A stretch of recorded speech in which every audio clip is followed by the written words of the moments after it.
మోకాల నొప్పులకు ఎటువంటి సర్జరీ లేకుండా ఎపియాన్ పెయిన్ క్లినిక్ అందిస్తున్న అత్యాధునిక చికిత్స.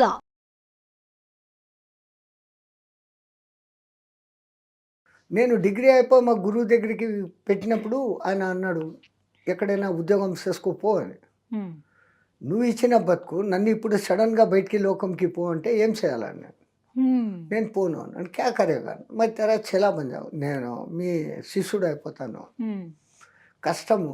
అప్పుడు నేను 108 కిలోస్ ఎక్సైజ్ బాడీ, ఇంత నెయ్యి ఇంత రొట్టెలు ఇట్లా ముంచుకొని తింటా ఉంటుంది, ఇంత బెల్లు అట్లా తినే రకం. ఇట్లా ఉండవు, ఇట్లా అయిపోతావు అన్నా. ఎట్లన్నా అయిపోను, దిగుతావు.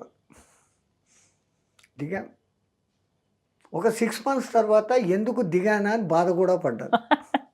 ఎందుకంటే ఆయన కొత్తగా చంద్రాయణ వ్రతం చేస్తాం రా అన్నాడు.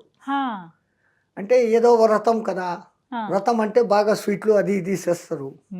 చలో మై బీ కరుంగా అన్నాడు. చంద్రాయణ వ్రతం అంటే పగలంతా ఉపవాసం ఉండాలి, చంద్రుడు వచ్చాక నైట్ చంద్రుడు వచ్చినాక 16 ముఠి రొట్టెలు, దానికి అవసరమైన దాల్ సబ్జీ 2 సబ్జీలు, ఇంత కప్పు నెయ్యి, ఇంత కప్పు బెల్లం, దహి అన్నీ ఉంటాయి. వ్రతం భలే బాగుంది అనుకున్నా మొదటి దినం. ఓ 6-7 days పోయినాక రాశి కమ్ హోతా జారా, కుప్పకు తక్కువ అవుతుంది. మా గురుగారికి అడిగినాం, తగ్గింది, క్యా కమ్ హోతా జారా అంటే. చంద్రాయణ వ్రతం అంటే తెలీదా అన్నాడు. నువ్వు చెప్పలేదు, చెప్పు అన్నాడు. చంద్రకళ ఎట్లా తగ్గుతాడో ఒక్కొక్క పిడిక అట్లా తగ్గుతుందిరా అన్నాడు. నా గుండె డామ్ అనింది. తో అమావాస్యకి ముందు ఒక పిడికాడు, అమావాస్యకు కూర్చున్నాయి. అప్పుడు ఫస్ట్ టైం అనిపించింది, ఊరికన్నా ఒప్పుకున్నాను. ఆయన చెప్పినట్లు ఎక్కడైనా ఉద్యోగం చేస్తూ ఉంటే బ్రహ్మాండంగా ఉండేది. బట్ కాన్ఫిడెన్స్, పోతే పోతాము, ఎప్పుడైనా పోవాల్సిందే. ఏముంది, అరే దీన్ని జయించలేకపోతే ఎట్లా? జితం జిహ్వా జితం సర్వం. నాలుక జయించలేకపోతే ఇంక దేనికి నువ్వు? ఈ నాలుకే 2 పనులు, తింటుంది, మాట్లాడుతుంది. రెండింటి మీద కాబు ఇక్కడ పట్టగలిగితే ఇంక మనకి ఎక్కడ ఏమి ఎదురు లేదు. చలో దేఖా జాయ్ అనుకున్నాం. 6 నెలలు చేశారు.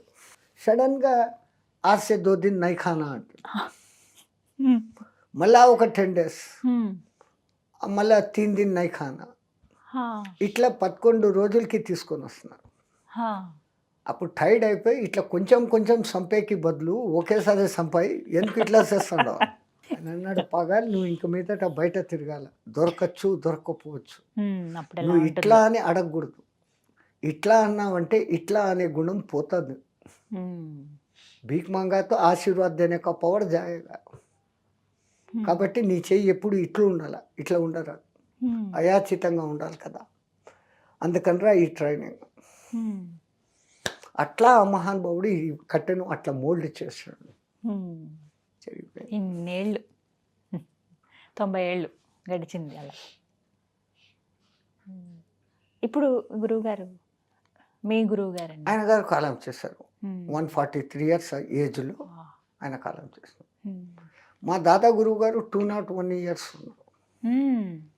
అంతంత వయసున్న వాళ్ళు ఉంటారు. మీకు ఆశ్చర్యం అనిపించదు?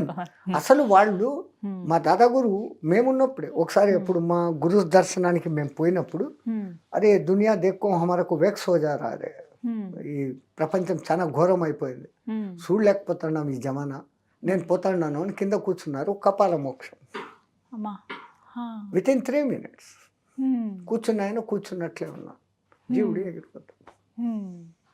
కుండలిని యోగంలో ఆ అదృష్టం ఉంది. ఎప్పుడు అనుకుంటే అప్పుడు ఈ కట్టని ఇక్కడ వదిలేయచ్చు. కానీ మాలాంటి వాళ్ళకి ఏంటంటే తిండి తినకపోతే ఇంకా అంతే అని అనుకుంటారు. ఈ ఫీలింగ్ మెయిన్.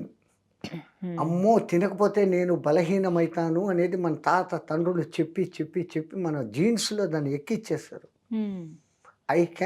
ఐ కెనాట్ లేదు, నేను కాదు, నేను కానీ దానికి తగ్గట్టుగా కూడా అనారోగ్యాలు వస్తున్నాయి కదా గురువుగారు. గ్యాస్ ఫామ్ అయిపోవడము, కళ్ళు తిరిగిపోవడం. సేమ్ అదో ఈ తిండి టైంకు తినకపోవడం ఒకటి, తినకూడనటివి తినడం ఒకటి, అధిక మసాలాలు తినడము, ఈ కుక్కర్లు బగ్గర్లు ఏంటివి వచ్చినాయి, అవన్నీ ఏం చేస్తే కడుపులో గ్యాస్ ఫామ్ చేస్తుంది. వాటి వల్లే అనర్థం. చాలా సంతోషం. మా గురు కటాక్షం. నమస్కారం. జై శ్రీమన్నారాయణ.